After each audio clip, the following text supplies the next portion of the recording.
జీ5 app download చేసుకుని పూర్తి ఎపిసోడ్లని ఉచితంగా చూడండి. నాకేంటి అమ్మా నాన్నల్లాంటి అన్నయ్య వదినలున్నారు. నా బాగోగుల గురించి, బతుకు గురించి, భవిష్యత్తు గురించి వాళ్లే చూసుకుంటారు అని అపోహపడ్డాను. నిజంగానే మీరు నా మంచే కోరతారని అపార్థం చేసుకున్నాను వదినా. కానీ ఇప్పుడిప్పుడే అసలు విషయాలు, మీలోని విషయాలు తెలుస్తున్నాయి. లేదఖిల్, అభి వసు అలాంటి వాళ్ళు కాదు. నీకు అనుభవం లేదని, ఒకేసారి అంత పెద్ద ఈవెంట్ చేస్తే నష్టపోతావని, మెల్లగా నువ్వు ఒక్కొక్క మెట్టు ఎక్కాలని వాళ్ళు అనుకున్నారు.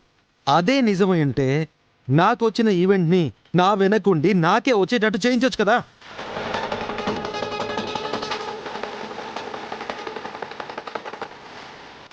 దగ్గరుండి నాతో అన్ని పనులు చేయించి అనుభవం వచ్చేలా చేసి ఉండొచ్చు కదా. అలా జరగలేదే.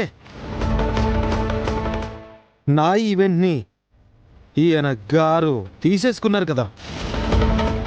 అవునబి, ఈ ఈవెంట్ని నువ్వు అఖిల్తో చేయించుంటే బాగుండేది.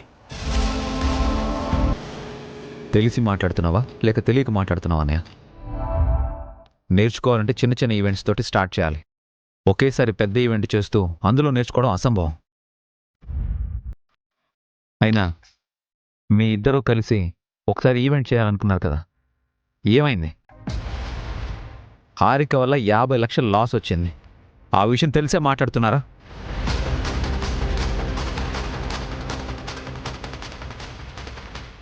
వ్యాపారం అన్నాక నష్టాలు రాకుండా ఉంటాయా అభి? నువ్వు కూడా అన్నీ తెలిసే మాట్లాడుతున్నావా? ఊహించని నష్టం రావడం వేరు, నష్టం వస్తుందని ముందే ఊహించడం వేరత్తయ్య. పిల్ల కాలువలో ఈత నేర్చుకోవాలి గాని ఒకేసారి సముద్రంలో ఈదుతాను అంటే మునిగిపోతాం.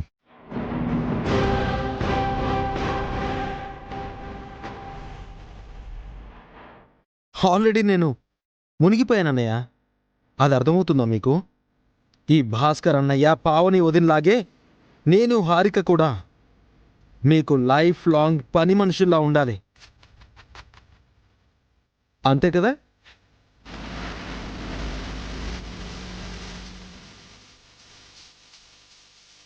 మీ ఉద్దేశం అదే అయినప్పుడు అది డైరెక్ట్గా చెప్పొచ్చు కదా. ఈ డొంక తిరుగుడు మాటలన్నీ ఎందుకు?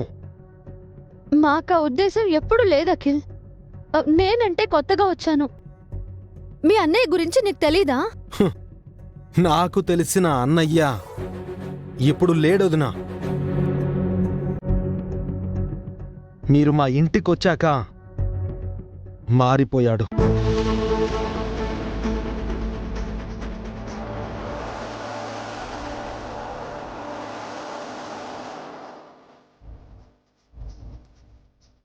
మీరు మా అన్నయ్యని మార్చేశారు.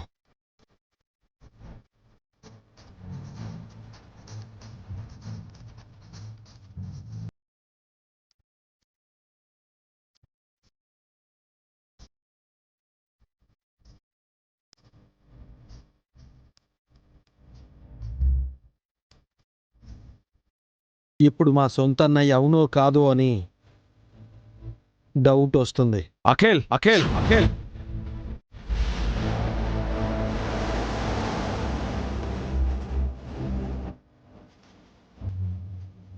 జీ5 యాప్ డౌన్లోడ్ చేసి అన్ని ఎపిసోడ్స్ పూర్తి ఉచితంగా చూడండి.